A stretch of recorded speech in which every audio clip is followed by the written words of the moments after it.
வணக்கம் நேயர்களே, நான் உங்கள் மணிகண்டன் பிரபாகரன். பக்தி யுகம் சேனல் மூலிமா அவங்க சந்திக்கல மிக்க மகிழ்ச்சி. இன்னைக்கு சீஃப் கெஸ்ட்டாக யார் வந்திருக்காங்க பார்த்தீங்கன்னா, சயின்டிஃபிக் வேதிக் அஸ்ட்ராலஜர் ஆஸ்ட்ரோ அருஞ்சி அவர்கள் வந்திருக்காங்க. ஃபர்ஸ்ட் ஆஃப் ஆல் அவர் வெல்கம் பண்ணிடலாம். வணக்கம் ஐயா. வணக்கம். ஸோ புத்தாண்டு பலன்கள் தான் பார்த்துட்டு இருக்கோம். அந்த வகையில் இன்னைக்கு பார்க்கக்கூடிய ராசி கும்பராசி.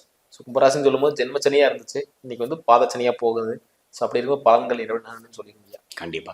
இப்ப 2025 ஆங்கில புத்தாண்டு வந்து எப்படி இருக்குங்கிறது பார்க்கும் பொழுது ஏப்ரல் மாதம் வாக்குல பாத்தீங்கன்னா ஒரு 40-45 நாட்கள் இடைவெளிக்குள்ள சனி பெயர்ச்சி, ராகு கேது பயிற்சி, குரு பயிற்சி நடக்குதுங்க. அது வந்து ஒரு நல்ல தாக்கத்தை கொடுக்கக்கூடிய அமைப்பு எல்லா ராசிகளுக்கும் உண்டு.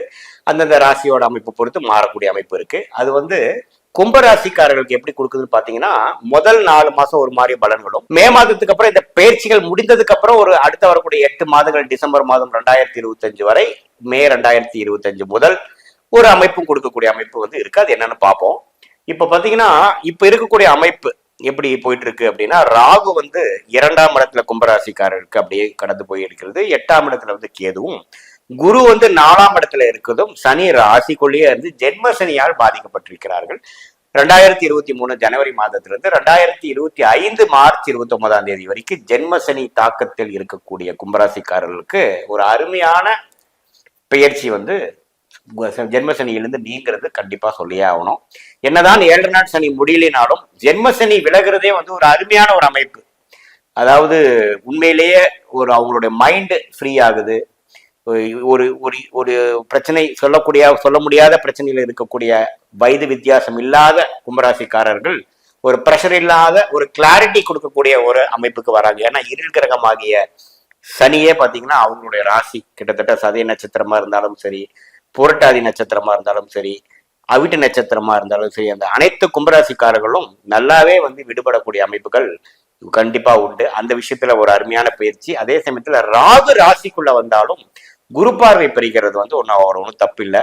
சில புதிய தொடர்புகள், சில புதிய ஒரு அசோசியேஷன், பார்ட்னர்ஷிப்பு, புதிய ஒரு கான்ட்ராக்ட், அது மாதிரி அந்த ராகு கேது லக்னத்திலையும் 7ஆம் இடத்துலையும் வரும்பொழுது கொடுப்பார். அது சுப பார்வை பெறும் பொழுது நல்ல விஷயத்துக்காக கொடுக்கக்கூடிய அமைப்புகள். அந்த ஜென்மசனி முடிஞ்சதுக்கு அப்புறம் அடுத்த லெவல் டெவலப்மெண்ட்டுக்காக தொழில் அமைப்புகள், வேலையில் இருக்கிறவங்க ஒரு மாற்றத்தை கொடுக்கக்கூடிய அமைப்பு கொடுக்குது. அதே சமயத்துல குரு 4ஆம் இடத்துல இருந்து கொஞ்சம் தொழில்ல ஒரு முயற்சியும், நல்ல ஒரு இடம் வீடு விஷயத்துல வந்து ஒரு ஆக்டிவிட்டி பண்ணிட்டு இருந்தது, 5ஆம் இடத்துக்கு போய் ராசியவே பார்த்து நல்லாவே ஜென்மசனி முடிஞ்சிருச்சுரா சாமி, நல்ல ஒரு புத்துணர்ச்சி கிடைத்து விட்டது, உண்மையில் நம்ம வந்து அடுத்தடுத்து வேகமா வாழ்க்கையில செல்லலாம், உன்னை நம்மளை பின்னாடி பிடிச்சி இழுக்கிறதுக்கு ஒண்ணுமே இல்லைங்கிற மாதிரி ஒரு அருமையான அமைப்பு வந்து ஏப்ரல் மே 2025 இருந்து கண்டிப்பாக உண்டு கும்பராசிக்காரர்களுக்கு. இந்த நேரத்துல சுபகாரியங்கள், அதாவது தொழிலுக்காக வந்து இடம் மாறுறது, அதே மாதிரி ஃபாரின் வேலைக்காக போறது, இந்த டைம்ல எல்லாம் ஆகுங்களா? கண்டிப்பா. என்னன்னாங்க, ஃபாரின் விஷயங்கள் போயிட்டு வரலாங்க, கண்டிப்பா தப்பு இல்லை. அதே சமயத்துல 5ஆம் இடங்கிற ஒரு நல்ல ஒரு லட்சுமி ஸ்தானத்திலே குரு வர்றது, ஒரு திரிகோண ஸ்தானத்துல குரு வர்றது, அது சுபகிரகம் வர்றது ரொம்ப நல்ல விஷயம்.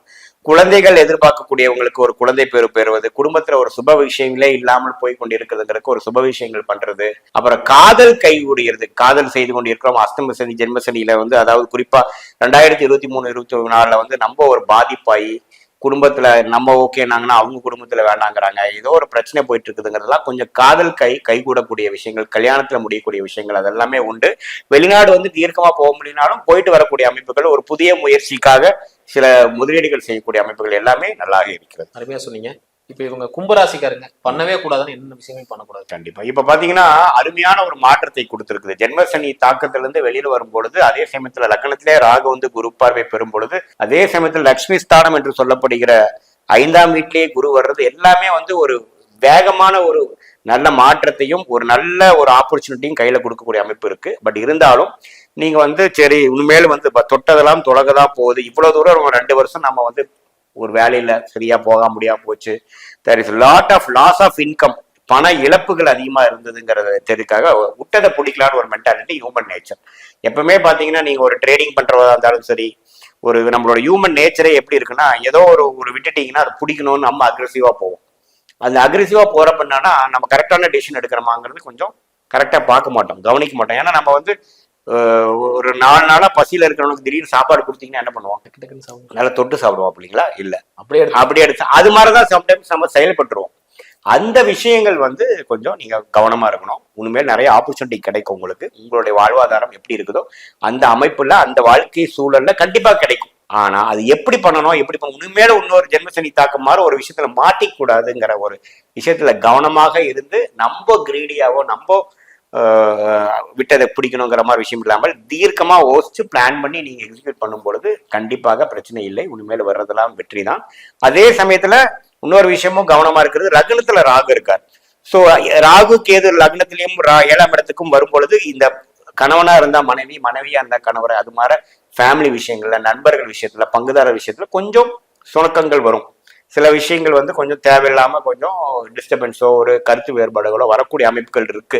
ஸோ அதுலயும் பாத்தீங்கன்னா இப்போ வந்து நம்ம ஓரளவு ஃப்ரீ ஆயிட்டோம் அப்படிங்கறதுக்காக கொஞ்சம் தென்னவட்டா பேசுறது, கொஞ்சம் ஓவரா நம்ம வந்து கான்ஃபிடண்டா இருக்கிறது, அடுத்தவங்களை மதிக்காம பேசுறது அப்படிங்கறதெல்லாம் இல்லாமல் நமக்கு வந்து கொஞ்சம் உறவுகளும் மனுஷனுக்கு முக்கியம், வேலையை தொழிலும் முக்கியம், எல்லாமே ஒரு பேலன்ஸ் தான் மனுஷனுக்கு கொடுக்குங்கிறதையும் கவனமா கொண்டு வரக்கூடிய வாய்ப்புகளையும் நல்லா யூஸ் பண்ணிக்கிட்டு அதே சமயத்துல உறவுகளையும் நம்ம பிளவுபடுத்தாமல் நம்ம பாதிக்காமல் நம்ம பார்த்துக்கொள்ள வேண்டும். இந்த கும்பராசிக்கு 100க்கு எவ்வளவு மதிப்பெண்கள் தரீங்க? கண்டிப்பா எப்ப ஜென்ம சனி முடிகிறதே பாத்தீங்கன்னா ஒரு அருமையான விஷயம். அதே சமயத்துல ராகு 7 லக்னத்துல ராசிக்கு வந்தாலும் எந்த விதத்திலையும் பெரிய குழப்பத்தை கொடுக்காத ஒரு குரு பார்வை பெறுவதும் நல்ல விஷயம். அதே சமயத்துல ஒரு பாக்கியம், ஒரு லட்சுமி ஸ்தானம் என்று சொல்லப்படுகிற திருகோண ஸ்தானத்துல குரு போவதும் அருமையான விஷயத்தினால 100க்கு ஒரு 80 மதிப்பெண்கள் பெறக்கூடிய நல்ல ஒரு மாற்றத்தை கொடுக்கக்கூடிய, உண்மையில் வாழ்க்கையில வந்து நல்லதே நடக்கக்கூடிய ஒரு ஒரு அடுத்த ஒரு படி எடுக்கிறோம்னா ஒரு நல்ல படியா எடுக்கக்கூடிய ஒரு அற்புதமான ஒரு காலகட்டமாகவும் பலாபலங்கள் இணைந்த 2025 கண்டிப்பாக கும்பராசிக்காரருக்கு உண்டு. ரொம்ப நன்றிங்க. நான் அருமையா ஒரு பலன் சொல்லிட்டீங்க. நிறைய பேருக்கு சந்தேக தீர்த்து வச்சிட்டேன்னு சொல்லலாம். ரொம்ப நன்றிங்க. ஸோ நேர்களே, இப்படி உங்களுக்கு பிடிச்சிருந்தா மறக்காம லைக் அண்ட் ஷேர் பண்ணுங்க. இதே மாதிரி இன்னொரு காலம் சந்திக்கும் வரை உங்களிடமிருந்து விடைபெறுவது உங்கள் மணிகண்டன் பிரபாகரன். நன்றி, வணக்கம். வணக்கம்.